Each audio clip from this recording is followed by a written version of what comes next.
Other-Terrestrial, Season 1, Episode 2, Vitriol, by Nolan Conray.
Now have primary control. Living on a starship forced anyone to get used to being in a confined space, but the hurricane was too small for her.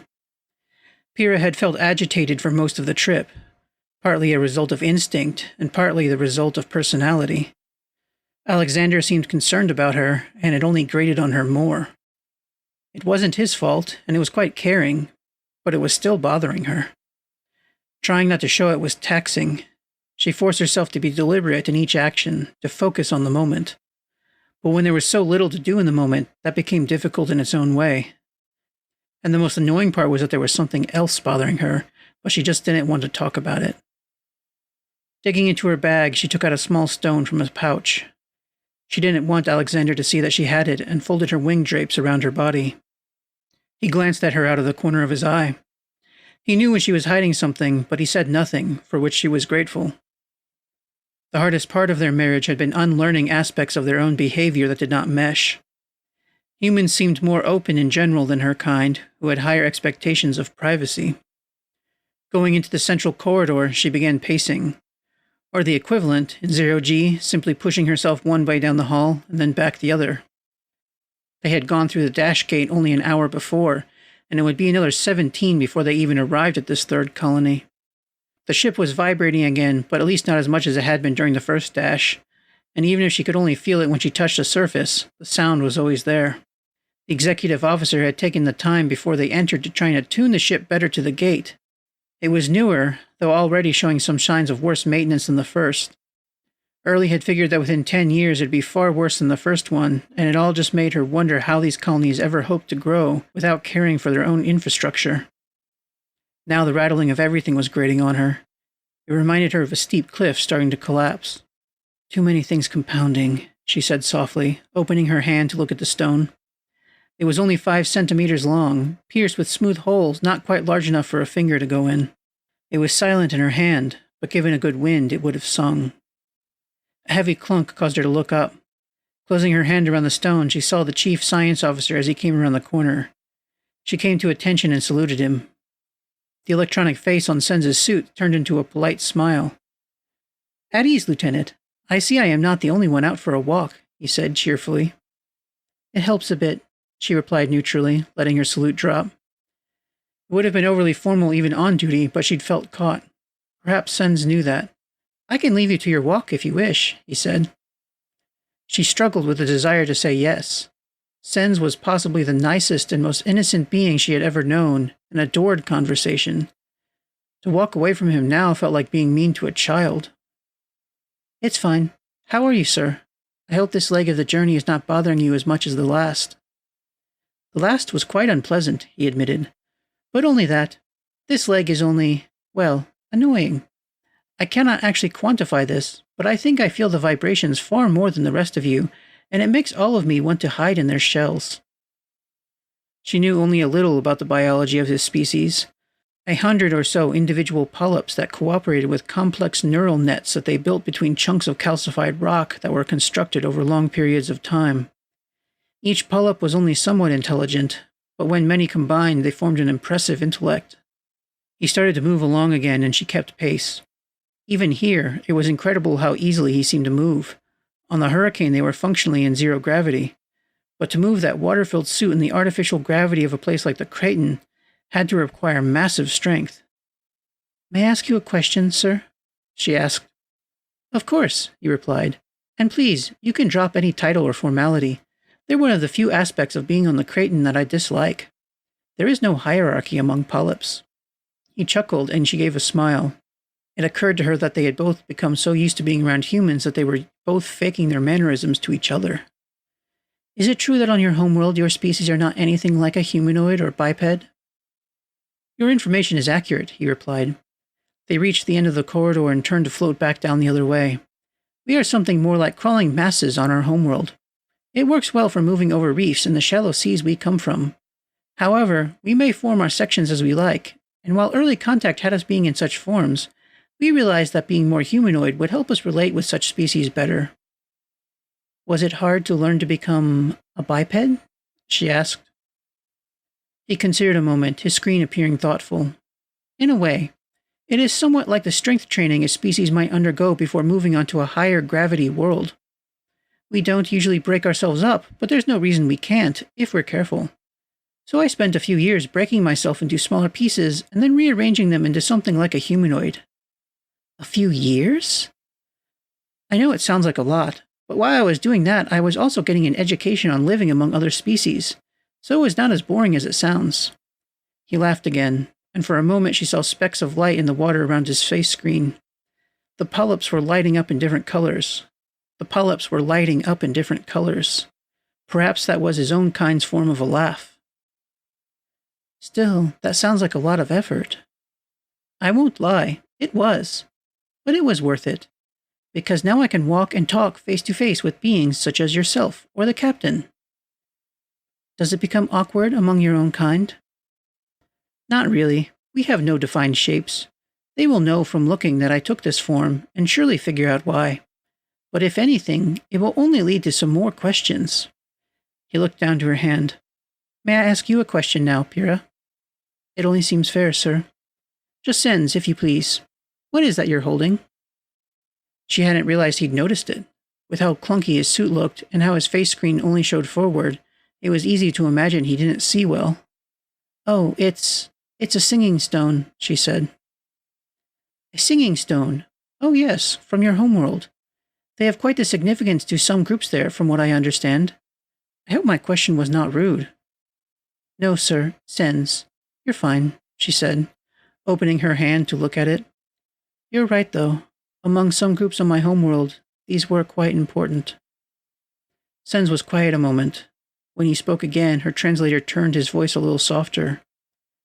"I am not an expert on your people's cultural history, Pyrrha, but I understand that there was much sectarian violence on your world until the last few centuries." She wasn't sure how to reply to that.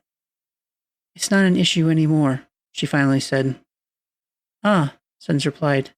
He seemed uncertain. "That's good to hear." She put the stone in her pocket. "Thank you for the conversation, Sens. I think I'm going to return to my cabin."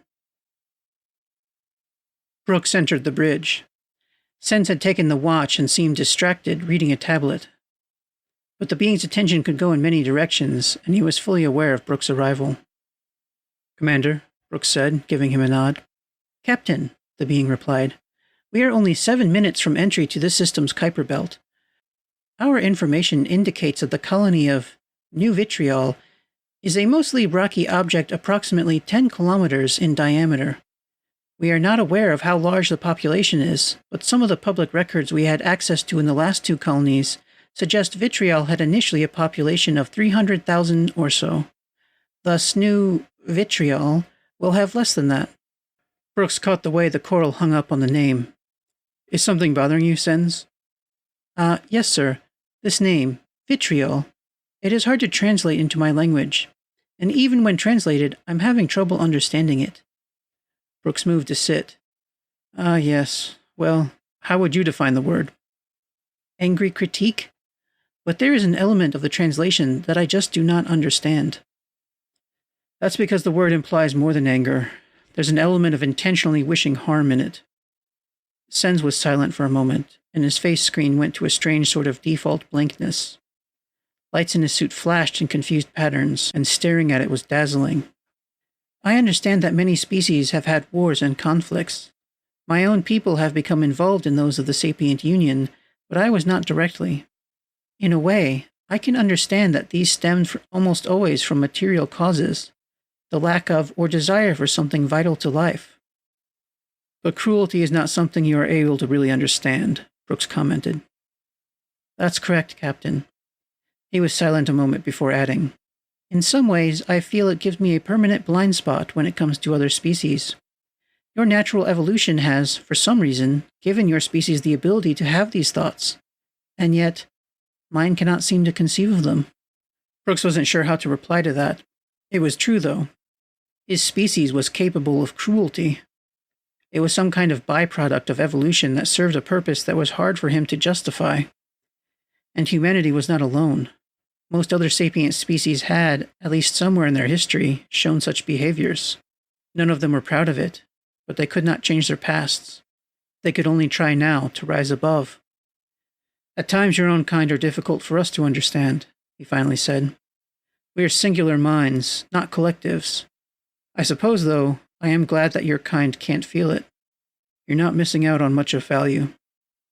Why would they name their colony a place that implies such cruelty? Sens asked. Anger, I would guess. They felt slighted, and they wanted everyone to know it. It's not a mature thought, but we are formed largely by our environments and conditions. Given certain kinds of conditions, we can turn out to think and act in ways that seem insane, even to others of our own species. He felt oddly cold, but the only reason he might have felt that would be if Kel was present. Yet the sensors confirmed that he was in his cabin.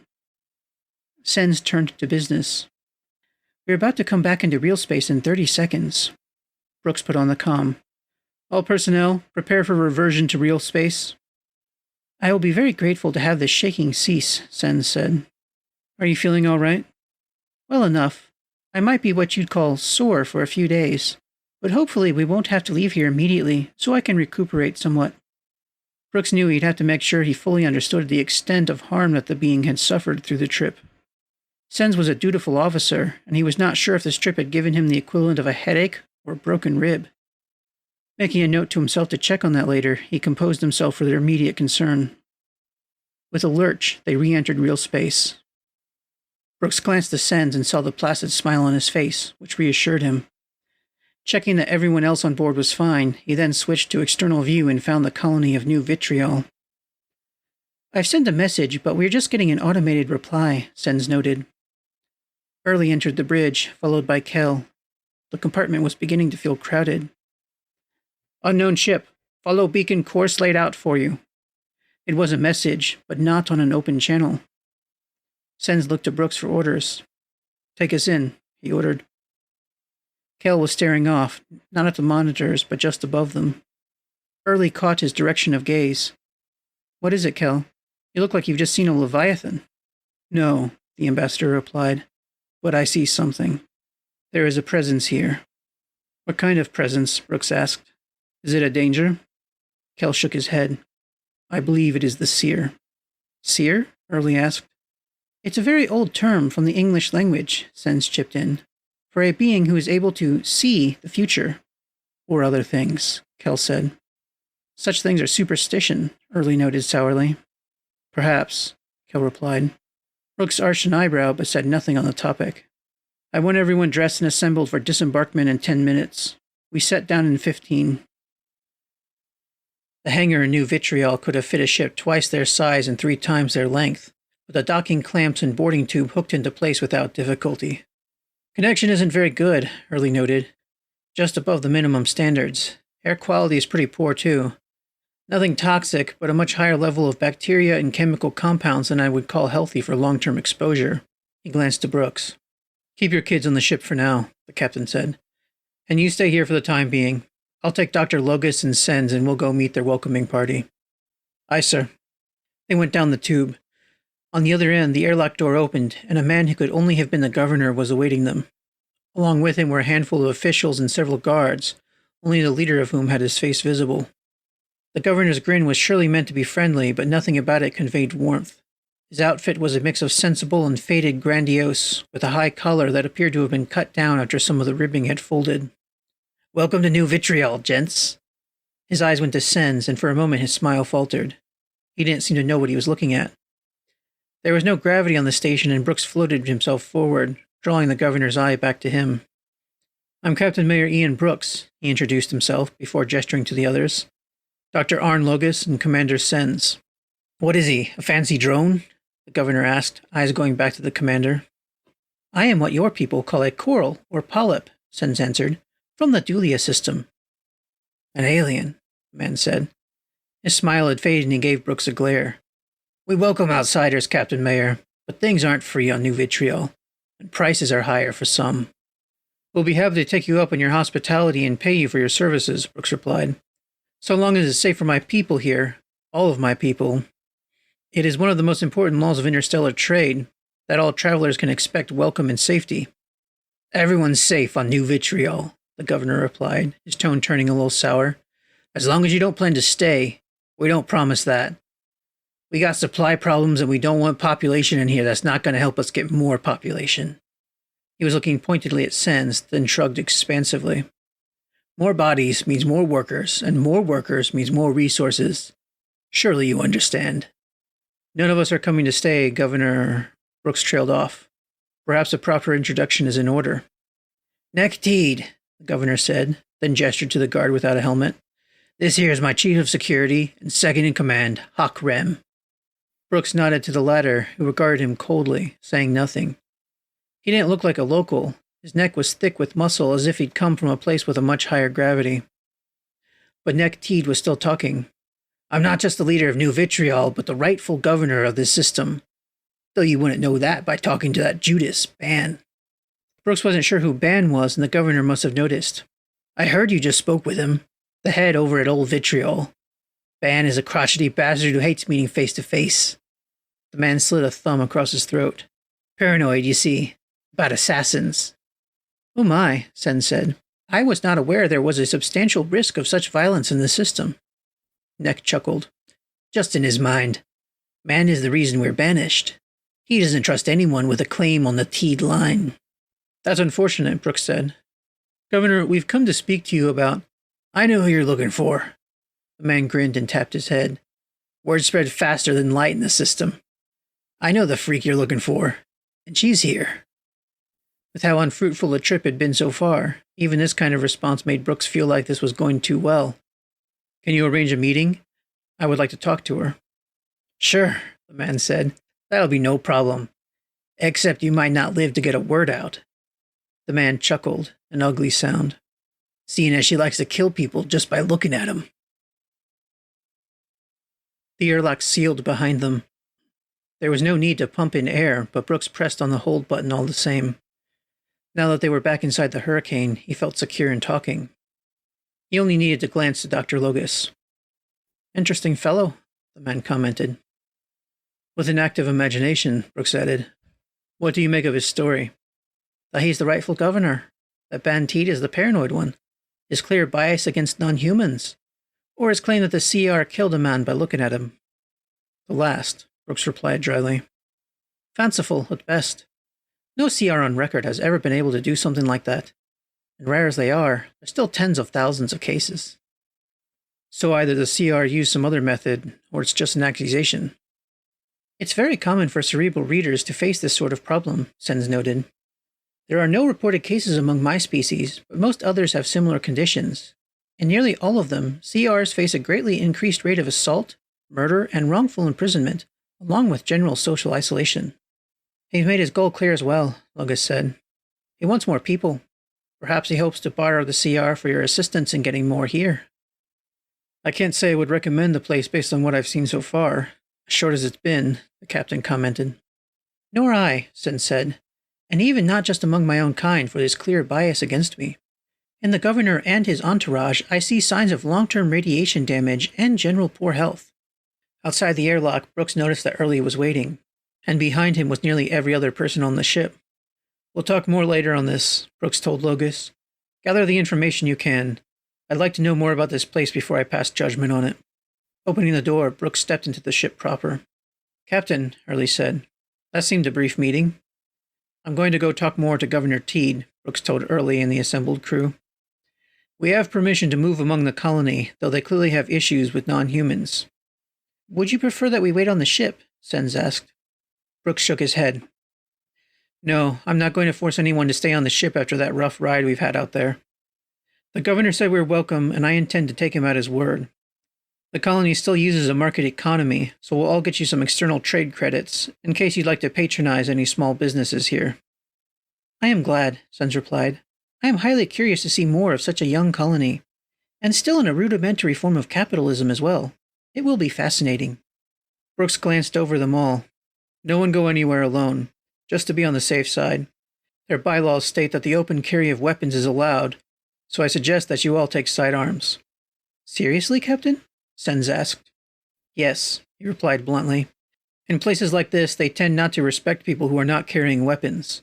I've known others like it. Early nodded. I'll unlock the armory and issue sidearms to anyone who plans on going out. The executive commander noticed Hannah watching through the rest of the assembled crew. She looked nervous. He had always taught his daughters to be respectful of firearms, and he knew that she had taken to it with something approaching a phobia. Someday, he'd have to teach her how to use one, he knew. But he wanted that day to be far off. Excuse me, he said, stepping through the crowd towards her. All right, I'm heading out, Brooks said. They have a curfew at 2200 hours, and I've sent a sync to your systems to update them to local time. Brooks left out the hatch, and Sens approached Kell, who seemed oddly lost in thought. Ambassador, I think I feel like going for a walk. Would you care to join me? I know you must be curious to see this new colony. No, Kell said. Sens recoiled slightly. Ah, my apologies for assuming. If you do go out, however, please let me know. I will be happy to join you. I will not, Kell said, not even looking to Sens. Just remember that the captain has given a directive for no one to go out alone. I believe this applies even to you, Ambassador. The Shoggoth gave no response and moved away, back towards his quarters. Sens was left with a puzzled expression on his face as Pyrrha approached him. It's acting weirder than usual, she said softly. Kell seemed out of earshot. I thought the ambassador wanted to see these places. And this is a very unique one by his experiences. It does seem as if something is bothering the ambassador, and I fear he will ignore the captain's orders. At least it's staying on the ship for now. Perhaps it's too much too fast, Pyrrha said. But on the topic of these locals, what are your thoughts on them, Commander? She asked. I think I feel like going for a walk and finding out more, he said. You and Alexander are free to join me if you wish.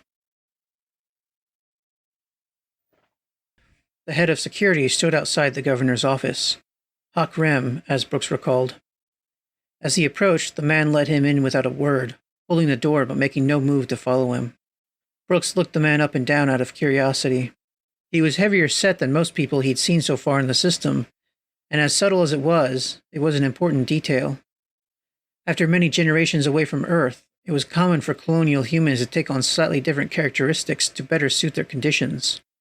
The man caught his look and gave him a warning glare. Neither of them said anything, but their looks conveyed more than words could have. He would be a man to keep an eye on, Brooks thought. Stepping past the man, he entered the office. Nekteed's seat of governance was notably less beautiful than what Brooks had seen on New Begonia. It attempted some semblance of dignity, with its vaulted ceilings and arches carved and buffed to a mirror-like finish. But the trophies, proclamations, monitors, and storage cubbies that lined every surface robbed it of any grandeur that it might have had. The lack of gravity meant none of it was ever out of reach, and the room seemed to serve as an archive for the colony as well as the governor's office.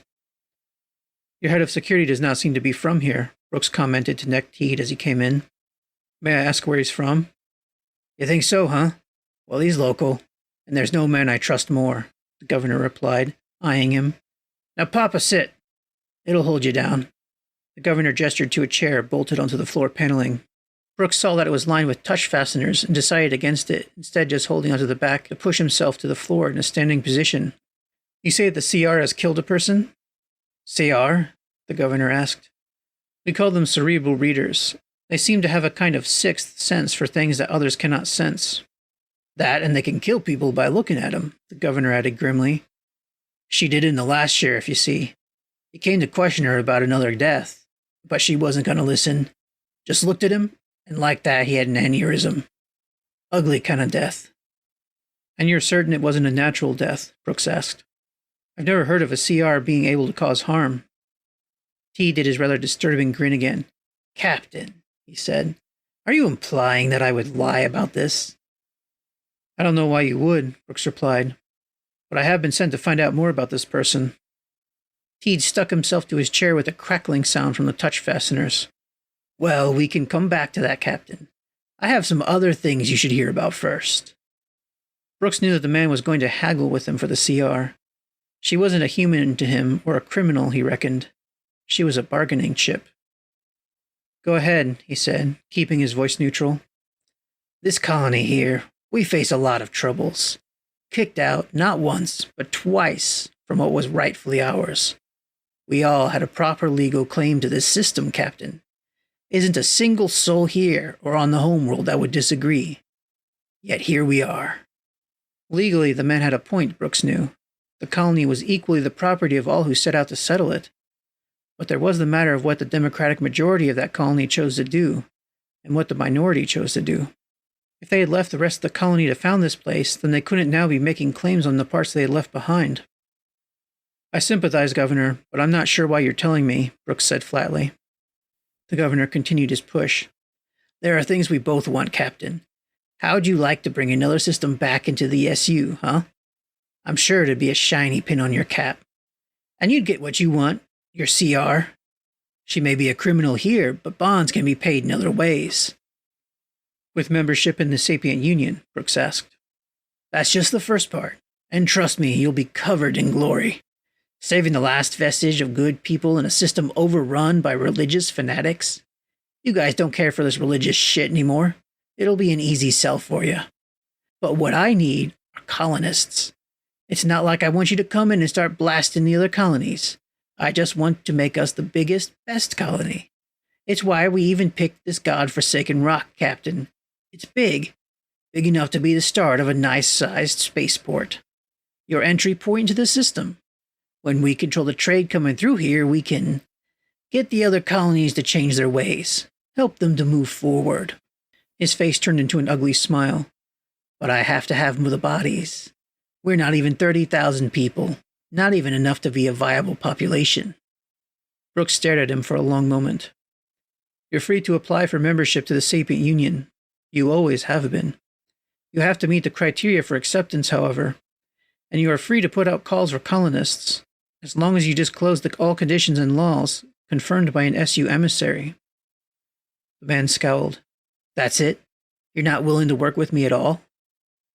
I just laid out the way in which it will happen, Governor. Now, when can I meet this CR? The man continued to scowl, staring at Brooks, and he realized that the man was trying to stare him down. Brooks mentally tallied his odds. There were only 20 in his party, and this was a colony of nearly 30,000. Yet he did not feel afraid, not in the slightest. The governor blinked first. He pressed a button on his desk. Rem, tell him down in the jail that someone's coming to see the seer. Right away, Governor, a voice returned. For the first time, Brooks heard the man's voice. His accent was heavy and nothing like the governor's, or anyone they'd encountered thus far in the Begonia system. Definitely not local, and it explained a lot about why he hadn't talked. For such an insular colony to have an outsider this high in command, especially in security, likely meant that he was a mercenary. If the governor needed that, Brooks thought, then his control of the colony might be in question. Neck T's eyes had flickered away, but now they came back. I'll have someone take you down there.